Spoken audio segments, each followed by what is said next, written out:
नमस्कार दोस्तों, आपका मेरे चैनल में स्वागत है। आज पीसीएसजे के जो महत्वपूर्ण क्वेश्चन हैं उनको देखेंगे। ये प्रीवियस एग्ज़ाम में आ चुके हैं तो उन्हीं क्वेश्चन का कलेक्शन है। पहला क्वेश्चन है, सभी हत्या गैर इरादतन हत्या है लेकिन सभी गैर इरादतन हत्या नहीं है, यह बयान किसका है? तो यह बयान जो है जस्टिस शरफुद्दीन का है। दूसरा क्वेश्चन लेते हैं, शारीरिक चोट पहुंचाने के इरादे से ए ने बी को लाठी से मारा और 6 बार किए। एक बार को बी के सिर पर मारा जिसके परिणाम स्वरूप बी की 20 दिनों बाद मृत्यु हो गई। तो ए जो है किसका दोषी है? तो ए जो है गैर इरादतन हत्या का दोषी है, हत्या का दोषी नहीं है। नेक्स्ट क्वेश्चन लेंगे, क्योंकि ये जो बात कही गई है धारा 304 में कही गई, सीआरपीसी की धारा 304 ज़रूर आप पढ़ लीजिएगा, उसमें ये केस आपको मिल जाएगा। नेक्स्ट क्वेश्चन लेंगे, और जाना है तो 304 का सबखंड क्लास 4 पढ़ लीजिएगा। अगला क्वेश्चन है, एक्स वाई को मारने के इरादे से उसे एक जहरीला सेब प्रदान करता है। वाई को पता चलता है कि सेब में जहर है और इसे खाने के लिए एक नाबालिग बच्चे को देता है। बच्चा खाता है और मर जाता है। इस मामले में क्या होगा? तो इस मामले में क्या होगा? एक्स हत्या के प्रयास का दोषी है और वाई हत्या का दोषी है, क्योंकि एक्स ने प्रयास किया लेकिन वाई ने जो अटेम्प्ट कर दिया, तो इसलिए एक्स हत्या के प्रयास का दोषी है लेकिन वाई जो है हत्या का दोषी है। नेक्स्ट क्वेश्चन लेंगे, क्वेश्चन नंबर 4। एक्स एक अच्छा तैराक है। वह 7 साल के बच्चे को नहर में डूबते हुए पाता है। बच्चे को बचा सकता था लेकिन उसने ऐसा नहीं किया, बच्चा डूब गया। एक्स दोषी है। तो क्या एक्स ने कोई अपराध किया? तो इसका आंसर हो जाएगा एक्स ने कोई अपराध नहीं किया। नेक्स्ट क्वेश्चन लेंगे, हत्या करने की तैयारी क्या है?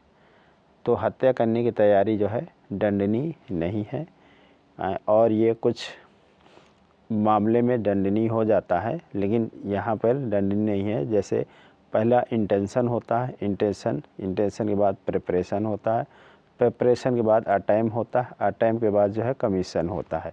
तो इसमें और विशेष जानकारी के लिए धारा जो है 122, 126 और 399 ज़रूर स्टडी कर लीजिएगा, उसमें आपको इसके बारे में और डिटेल मिल जाएगा। अगला क्वेश्चन है क्वेश्चन नंबर 6। एक कानूनी अधिकार में उपस्थित रंग अभियोजन पक्ष के लिए बचाव हो सकता है। अब यहाँ पर रंग का मतलब ये है कि एक ही रंग के, जैसे ए के पास काले रंग का छाता था और बी के पास भी काले रंग का छाता था। ए जो है सोचा कि मेरा ही छाता है और ले आता है, तो इसमें क्या लायबिलिटी होगी ये आपको बताना है। तो इसका आंसर हो जाएगा चोरी। 6 का आंसर हो जाएगा चोरी। नेक्स्ट क्वेश्चन लेंगे, क्वेश्चन नंबर 7। एक व्यक्ति 10 साल से कम उम्र के बच्चे को ले जाता है जिसके माता पिता या कोई वैध अभिभावक नहीं है। यह क्या है आपको बताना है। एक व्यक्ति 10 साल से कम उम्र के बच्चे को ले जाता है जिसके माता पिता या कोई वैध अभिभावक नहीं है। यह क्या है? तो यह जो है अपहरण है, एब्डक्शन है। यह जो है क्या है? ये अपहरण है और ये अबडक्शन है। नेक्स्ट क्वेश्चन लेंगे, क्वेश्चन नंबर 8। इनमें से किस अपराध के लिए 10 साल के कारावास के लिए न्यूनतम सज़ा आवश्यक है? तो 377 का 2G में ये बात कही गई है कि न्यूनतम के ध्यान रखिएगा। तो न्यूनतम जो है 372 2G में ये बात कही गई। निम्नलिखित में से कौन सा एक अपराध है?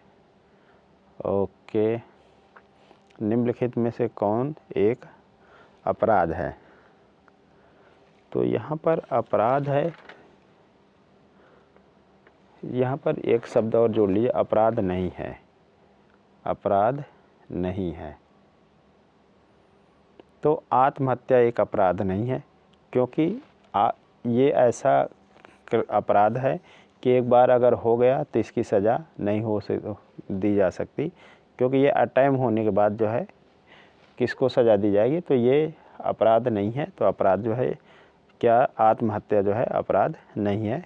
अगर अटैम्प्ट नहीं हुआ, मतलब आत्महत्या करने वाला जो कर रहा है, प्रयास कर रहा है, वो अटैम्प्ट नहीं कर पाया तो सज़ा है। लेकिन अगर उसने अटैम्प्ट कर दिया, उसने जो है आत्महत्या कर ली, तो कोई सज़ा नहीं है। नेक्स्ट क्वेश्चन लेंगे, क्वेश्चन नंबर 10। यदि 12 वर्ष से कम आयु के बच्चे को उसके माता पिता द्वारा छोड़ दिया जाता है और बच्चे की मृत्यु हो जाती है, तो माता पिता पर मुकदमा चलाया जा सकता है। तो माता पिता पर कैसा मुकदमा चलाया जा सकता है, ये आपको बताना है। तो इसका आंसर हो जाएगा गैर इरादतन हत्या का आईपीसी की धारा 317 के तहत उन पर मुकदमा चलाया जा सकता है। नेक्स्ट क्वेश्चन लेंगे, क्वेश्चन नंबर 11। सीआरपीसी की धारा, अब सीआरपीसी की कौन सी धारा है जिसके तहत संयुक्त मुकदमे को विभाजित किया जाता है? तो ये हो जाएगा 482 यानी 482। नेक्स्ट क्वेश्चन लेंगे, क्वेश्चन नंबर 12। दंड प्रक्रिया की संहिता 1973 की अनुसूची 1 के अनुसार यदि एक विशेष रूप से उल्लेख नहीं किया गया कि किसी विशेष अधिनियम के तहत अपराध संज्ञेय है या नहीं, तो कौन सा संज्ञेय अपराध है या नहीं, तो इसमें सज़ा क्या है? इसमें सज़ा जो है 3 साल की है।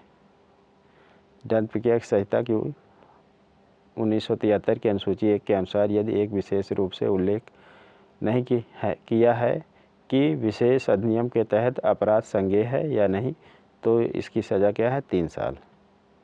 Next question.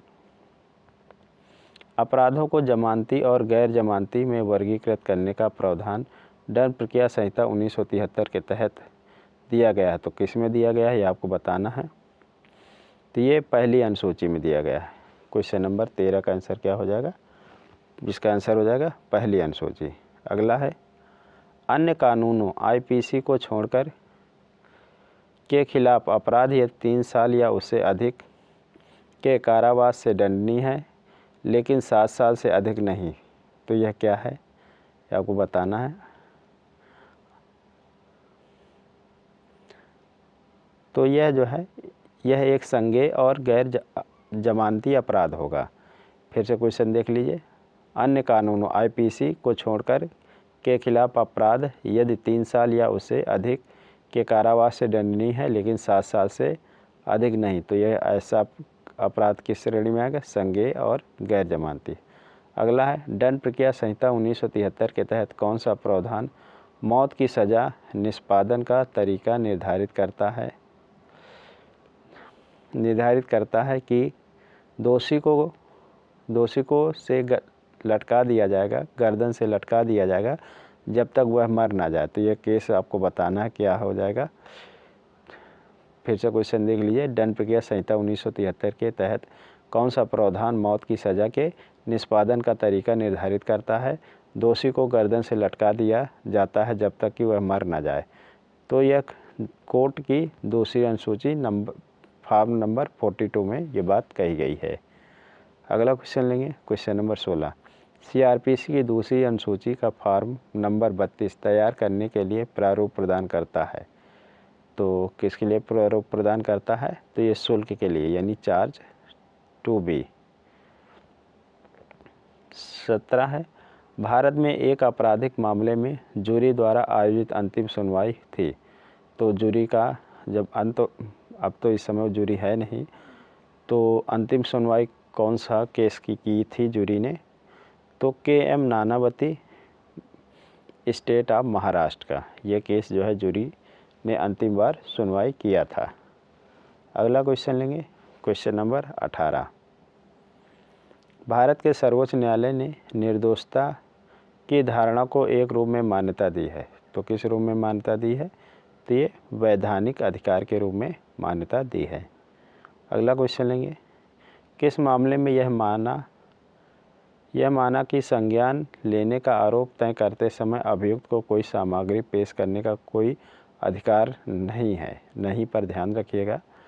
तो यह है उड़ीसा राज्य बनाम देवेंद्र नाथ पाधी का केस था, जिसमें बताया गया कि किसी मामले में यह माना जाएगा कि संज्ञान लेने का आरोप तय करते समय अभियुक्त को कोई सामग्री पेश करने का कोई अधिकार नहीं है। अगला क्वेश्चन नंबर 20, किस मामले में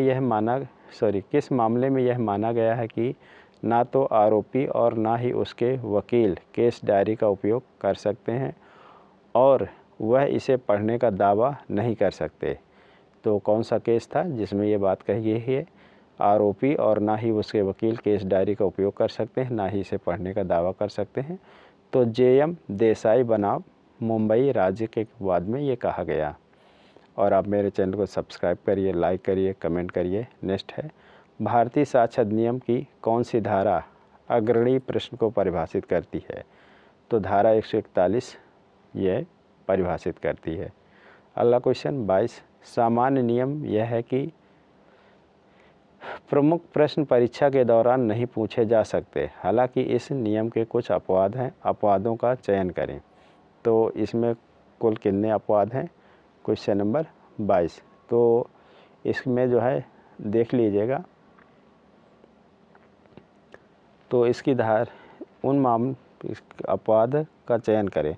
तो उन मामलों में जो परिचयात्मक या निर्बंध हैं, उन मामलों के बारे में जो पहले से ही पर्याप्त रूप से साबित हो चुके हैं। तो ये हो जाएगा क्वेश्चन नंबर 22 का। और इसमें जो सेक्शन है 141, 142, 143 ज़रूर एक बार देख लीजिएगा। अगला क्वेश्चन है क्वेश्चन नंबर 23, एक प्रमुख प्रश्न क्या है? तो जवाब देने वाला कोई भी सवाल जो है एक प्रमुख प्रश्न हो जाएगा। अगला क्वेश्चन लेंगे, भारतीय साक्ष्य अधिनियम के तहत प्रमुख प्रश्न आमतौर पर पूछे जा सकते हैं। तो किस तरह प्रश्न पूछे जा सकते हैं? तो क्रॉस एग्जामिनेशन के तहत ये प्रश्न पूछे जा सकते हैं। नेक्स्ट क्वेश्चन, साक्ष्य अधिनियम की धारा 145 के तहत एक गवाह से जिरह की जा सकती है कि पिछला बयान लिख रहा है। तो पिछला बयान लिख रहा है क्या है? इसका आंसर हो जाएगा एक ही साबित किए बिना और गवाह को दिखाए बिना। तो 25 का आंसर हो जाएगा एक ही साबित किए बिना और गवाह को दिखाए बिना। ठीक, ये हो गया आज का वीडियो। मेरे चैनल को सब्सक्राइब करिए, लाइक करिए, कमेंट करिए। थैंक यू, नमस्कार।